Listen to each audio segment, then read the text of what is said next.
अंमली गोलाचा नवाब या शीर्षकावरून तुम्हाला मी आता एका राजस शूर प्राण्याची कथा सांगणार अशी अपेक्षा तुमच्या मनात निर्माण होणे साहजिक आहे. पण याशिवाय ही एका भल्या मोठ्या व वैशिष्ट्यपूर्ण वाघाची कथा आहे. तुमच्यापैकी किती जणांना आमली गोला हे शिमोगा जिल्हा व मैसूर राज्याच्या दूरगामी जंगलात वसलेले एक गाव आहे हे माहीत आहे? फार थोड्या जणांना ते माहीत असेल. असो, तिकडच्या स्थानिक भाषेत त्या वाघाला गोवननोराई म्हणायचे. गोवननोराईचा अर्थ म्हणजे नवाब, नवाबी थाट असलेला, राजघराण्यातला. आणि हे नाव त्याने ज्या विचित्र पद्धतीने घनदाट जंगलातून तेथे आगमन केले त्यावरून पडले. काहींचं मत होतं तो टागारतीच्या जंगलातून आला, काहींचं मत होतं तो कराडी बेट्ट्याच्या राखीव जंगलातून आलाय. अंमली गोलाहून टागारतीला जाताना मध्ये एक टेकडी लागते. एकदा संध्याकाळी 5च्या दरम्यान काही लाकूड तोडे त्याच रस्त्याने जात असताना मावळत्या सूर्यप्रकाशात, उबदार किरणांच्या प्रकाशात रुबाबदारपणे बसलेला हा वाघ त्यांना दिसला. आजूबाजूच्या घनदाट जंगलात अनेक वाघ वास्तव्य करून होते, पण असा उघड्यावर बसलेल्या वाघाचे दर्शन दुर्मिळच होते. तो जरी सुरक्षित अंतरावर होता तरी त्यांना त्याला पाहून धडके भरली व ते पटापट पावले उचलीत चालू लागले. तो त्यांच्याकडे कुतूहल मिश्रित नजरेने बघत होता, पण त्याच्या अस्तित्वाने तो अजिबात बाचकला नव्हता. त्यामुळे अंधार पडण्यापूर्वी सुरक्षित घरी पोचणे हे त्यांच्यासाठी गरजेचे होते. त्यानंतर बरेच वेळा अंमली गोलाच्या त्याच टेकडीवर त्याच वेळी त्या नवाबाचे दर्शन घडू लागले. हे असं पूर्वी कधी घडलं नव्हतं, पण हरणं आणि इतर नैसर्गिक खाद्य खाण्याव्यतिरिक्त त्याच्याकडून वेगळं काही घडलं नव्हतं. त्यानंतर पूर्वी घडली नव्हती अशी अजून एक गोष्ट तेथे घडली. त्या वर्षी पावसाची अवकृपा घडली आणि दुष्काळ पडला. सगळीकडे सुका दुष्काळ पडला. जंगली जनावरांना पाण्याच्या शोधार्थ आपला मुक्काम दुसरीकडे हलवावा लागला.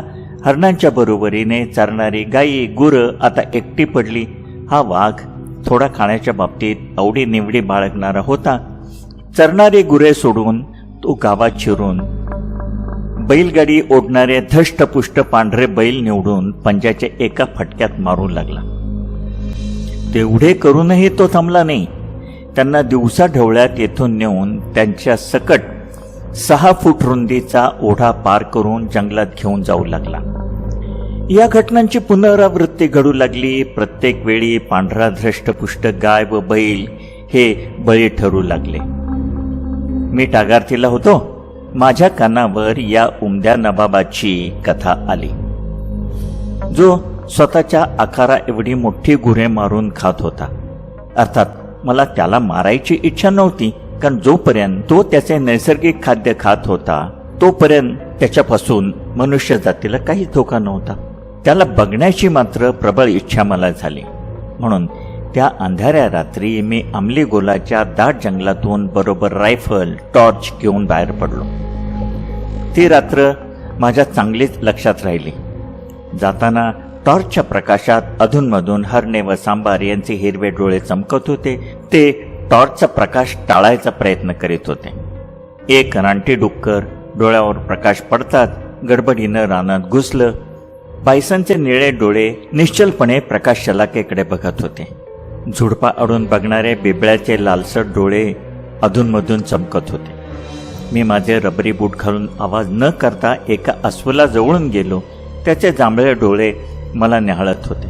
अंमली गोलाच्या एका शेताजवळ मी ज्याच्या शोधात आलो होतो तो नवाब मला दिसला. मी बघता क्षणी त्याला ओळखले. 2 निर्भय एखाद्या लालसर ताऱ्याप्रमाणे त्याचे डोळे टॉर्चच्या प्रकाशाकडे बघत होते. माझ्यापासून तो 100-1 यार्डावर होता. वाराबरोबर डुलणाऱ्या गवतात उभा होता. त्याचा आकार खरोखर भव्य होता. नवाब या पदवीला शोभण्यासारखा. मी थांबलो. बॅटरीचा झोत त्याच्यावरच रोखून धरला होता. तो टॉर्चच्या झोतातून आरपार माझ्याकडे बघत होता. तसे बघता बघता 10 मिनिटे गेली. त्यानंतर एक अक्रीत घडलं. त्याने घशातल्या घशात एक विचित्र आवाज काढला व तो सरळ माझ्या दिशेने पावले टाकत येऊ लागला. एखादा वाघ, मग तो जखमी असो नरभक्षक असो, असं कधीच वागला नसता. त्याने माझ्यावर एकतर हल्ला केला असता किंवा तो तेथून पळून गेला असता. पण या नवाबाने त्यातले काहीच केले नाही. धीम्या आत्मविश्वासपूर्ण चालीत तो माझ्याकडे अग्रेसर होऊ लागला. तोंडातून वेगळे आवाज काढत बेडरपणे माझ्याच दिशेने येऊ लागला. त्याच्या मुद्रेवर कसलेही भय नव्हते, कसलाही संशय नव्हता किंवा राग नव्हता. तो सरळ येत होता. टार्चच्या प्रकाश झोतामागे काय होते हे त्याला जाणून घ्यायचे होते नक्की. त्याच्या त्या वागण्याने मला जरा भीती वाटली. मी विचलित झालो. मला त्याला ठार करायची इच्छा नव्हती. तसा तो निरुपद्रवी होता. मनुष्य जातीचे त्याने काहीच नुकसान केले नव्हते. तो आता माझ्यापासून 50 यार्डावर आला. त्याच धीम्या गतीने, त्याच आत्मविश्वासाने माझ्या मनात शंकेची पाल चुकचुकली. क्रिसमसचे दिवस होते आणि वाघांच्या मिलनाचा तो काल होता. तो एक तरुण दमदार नर होता. नक्कीच माझ्या मागे कुठेतरी एखादी मादी असणार. तिच्या अस्तित्वाने व मिलनाच्या कल्पनेने तो बेभान झाला होता. आता तो कोणत्याही धोक्याला, अडथळ्याला जुमानणार नव्हता. अशा बेभान मिलनाच्या अवस्थेत त्यांना कोणी डिस्टर्ब केले तर इतके भयंकर जगात दुसरं कोणतंही संकट नसतं. त्यांच्या मिलनाच्या आड आलेला माणूस किंवा जनावर यांची धडकट नसते. अजून एका विचाराने मला धरधरून घाम सुटला.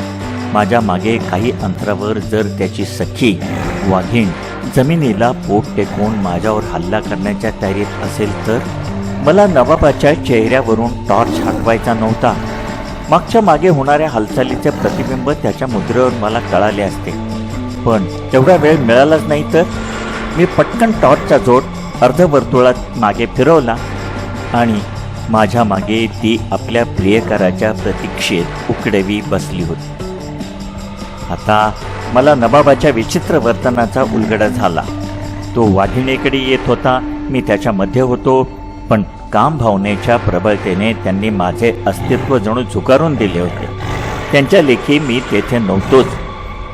आता मला तेथून त्वरेने बाजूला होणे गरजेचे होते आणि तेही त्यांच्या लक्षात येण्याच्या अगोदर. मी टॉर्चचा प्रकाश त्याच्यावरच ठेवून सावधपणे पण त्वरेने हळूहळू बाजूला व्हायला लागलो. त्याला माझे अस्तित्व जाणवले व तो अचानक मोठ्याने गरजला व जागच्या जागी थांबला. त्यापेक्षा भयंकर म्हणजे मागून वाघिणीचे गर्जना माझ्या कानावर पडले. आता दोन्हीकडून माझ्यावर हल्ला होणार हे अटळ होते. डाव्या खांद्यावरची रायफल मी हातात घेतली. तिच्यावरचे टॉर्चचे बटन दाबले. आता दोन्ही बॅटऱ्यांचे झोत एकत्र झाले.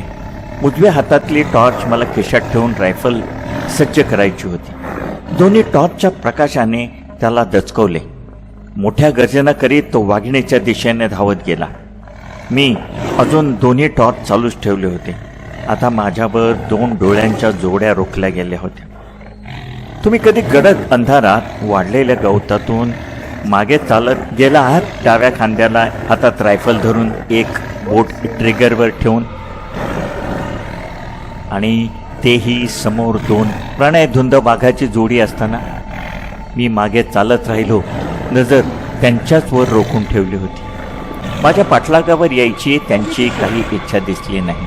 त्यांचा प्रणय, त्यांची काम भावना त्यावेळी जास्त महत्त्वाची होती. म्हणून मी वाचलो. मी वळलो व घाईघाईने लांब टांगा टाकत जाऊ लागलो. पुढे गेल्यावर मी मागे वळून बघितलं.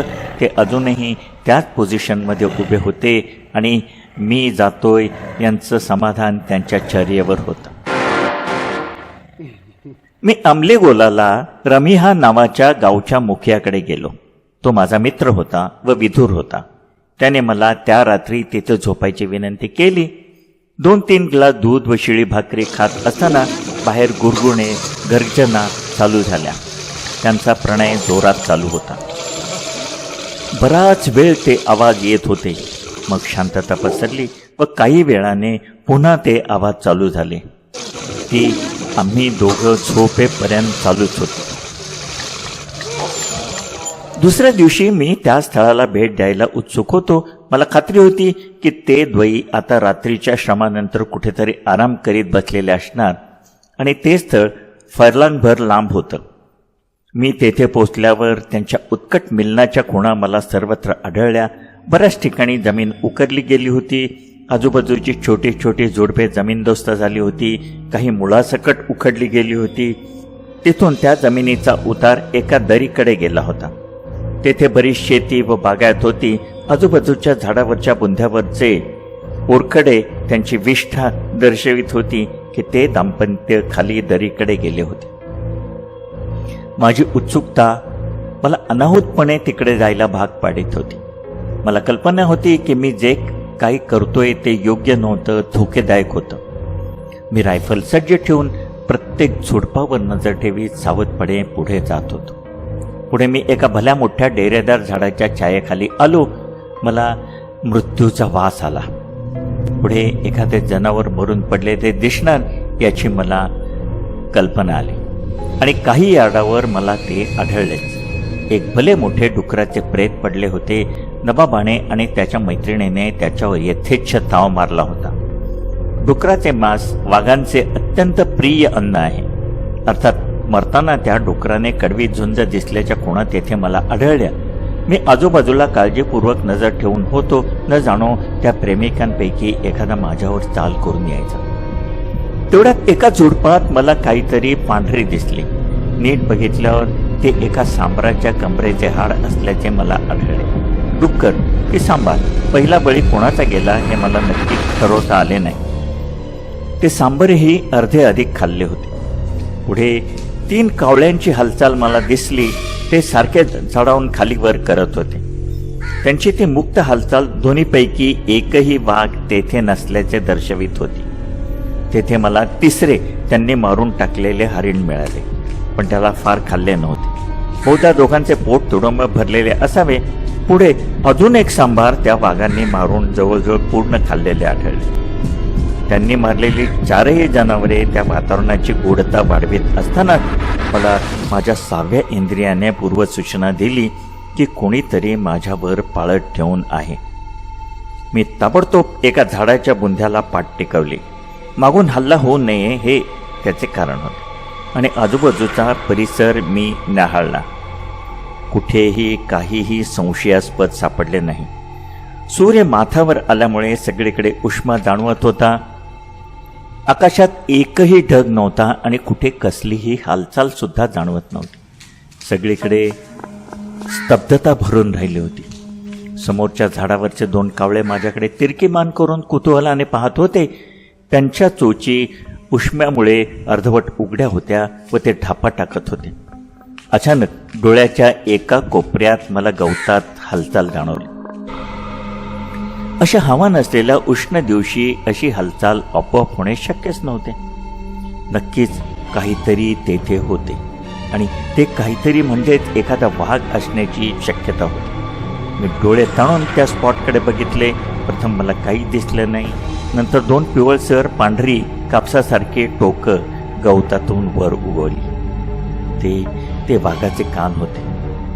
ते डोळे अजून वर आले आणि मी त्या प्राण्याच्या थेट डोळ्यात बघत होतो. ही वाघीण होती. नरापेक्षा तिचं डोकं लहान होतं. मादीचं डोकं लहानच असतं. वाघ जवळपासच माझ्यावर हल्ला करायच्या तयारीत असावा. बराच वेळ ती टक लावून माझ्याकडे बघत होती. मला वाटू लागले बहुधा ती एकटी असावी व तिचा प्रियकर 5व्या बळीच्या शोधात कुठेतरी लांब गेला असावा. 10 मिनिटांनंतर ती घशातून एक वेगळा आवाज काढू लागली. मांजरासारखा पण खोल गुरगुरल्याचा. बहुतेक आपल्या प्रियकराला बोलवत होती. याचा अर्थ हल्ला करायला ती भीत होती. वाघ आल्यावर काहीही घडू शकलं असतं. कधी कधी विवेकाने माघार घ्यावी लागते. मी हळूच झाडाच्या मागे झालो व हळूहळू तिथून मागे मागे जाऊ लागलो. पुढच्याच क्षणी एक मोठी गर्जना कानावर पडली. मला समजले आता उशीर झालाय. इतका वेळ शांत असलेला परिसर ढवळून निघाला. तो सुकलेल्या गवतातून गर्जना करीत माझ्यावर धावून येत होता. सुकलेल्या पानांचा आवाज येत होता. नवाब आपल्या प्रियेच्या मदतीला धावून आला होता. मी तसा झाडावर चढण्यात चपळ नाही, तरी प्रयत्न करून मी एका जवळच्या झाडावर चढलो. रायफल खांद्याला अडकवली होती. ती सावरत मी कसा बसा वर चढलो. नवाब झाडाच्या मुळापाशी येऊन थांबला. मला वाटलं तो वर उडी मारेल, पण तो अनपेक्षित वागला. त्याने पोट खाली टेकवलं आणि वर बघून तो रागाने सतत गर्जना करू लागला. मी शक्य तेवढं अजून वर चढायचा प्रयत्न करू लागलो, पण त्याचवेळी वाघाच्या उपस्थितीमुळे धैर्य आलेली वाघीण सुद्धा त्याच्या शेजारी येऊन उभी राहिली होती आणि त्याच्या सुरात सुरू मिसळून गुरगुरत होती. माझ्यापासून ते दोघंही अगदी 15 फुटावर खाली होते. मी वर जायच्या नादात अशा फांदीवर होतो जेथे मला दोन्ही हाताने पकडणं आवश्यक होतं. त्यामुळे मला माझी रायफल वापरणं शक्यच नव्हतं. हात सोडला तर मी खाली पडण्याची शक्यता होती. शिवाय आता माझ्या हाताला व पायाला रग लागली होती. आता फार वेळ अशा अवस्थेत टिकणे मला तरी शक्यच नव्हतं. एकदा वाटलं जोरजोराने ओरडून वाघांना घाबरवावं, पण त्याचा उपयोग 100% होईल याची शाश्वती नव्हती. कदाचित ते अजून भित्रायची शक्यता होती. आतापर्यंत ते अगदी सभ्यपणाने वागले होते, पण त्या दोघांनीच त्यातून मार्ग काढला. दोघांच्या मूकसंमतीने एकमत झाल्यासारखे डोके एकमेकांच्या अंगाला अंग घासत तेथून निघून गेले. मी थोडा वेळ जाऊन दिला आणि सावधपणे खाली उतरलो. आजूबाजूला बघितलं, दोघांचा पत्ता नव्हता. मी मनोमन त्या वाघ उभयतांचे आभार मानले. त्यांनी दिलदारपणे मला माझे आयुष्य बहाल केले होते. मी टागारतीला आलो. मला वाटले प्राय ही माझी व नवाबाची शेवटची भेट ठरेल, पण माझं ते म्हणणं पुढे चुकीचे ठरणार होतं. मी बंगलोरला येऊन 1 महिना होतो तोच अमलीगोलाच्या रमिहाचे मला पत्र आले की नवाब आता उन्मत्त झाला आहे आणि नरभक्षक होण्याच्या मार्गावर आहे. त्याचा बंदोबस्त करायलाच हवा. मला विनाकारण वाघ मारायची खरोखरच इच्छा नव्हती. कदाचित रमिहाचा तो भ्रम असेल. एवढा उमदा देखणा सभ्य वाघ, ज्याला मी नवाब म्हणतो, तो नरभक्षक होईल? छा! त्यानं मला किती दिलदारपणे जाऊन दिलं होतं. एकदा नव्हे, 2दा. काही कालानंतर मला पुन्हा एकदा माझ्या त्या जीवनदात्याला नवाबाला भेटायची प्रबळ इच्छा झाली. रमिहाचं पत्र येऊन काही दिवस झाले होते, पण मी जेव्हा आमलीगोलाला आलो तेव्हा परिस्थिती बदलली होती. नवाब आता जास्त निर्भय झाला होता व गावातली गुरे चुन चुन के मारत होता. रमिहाच्या 2 धष्टपुष्ट गायी त्याने मारल्या. त्यामुळे माझी वाट बघून कंटाळलेला रमिहा अमलीगोलापासून 20 मैलावर असलेल्या एका गावी गेला आणि त्याने त्याच्या चुलत भावाकडून .12 बोरची एक शॉटगन आणली आणि एका रात्री नवाबाची वाट बघत तो बसला. नवाब नेहमीसारखा निर्धास्तपणे आला व त्याच्या तोंडावर रमियाने मारलेल्या गोळीची जखम घेऊन चिडून जंगलात गेला.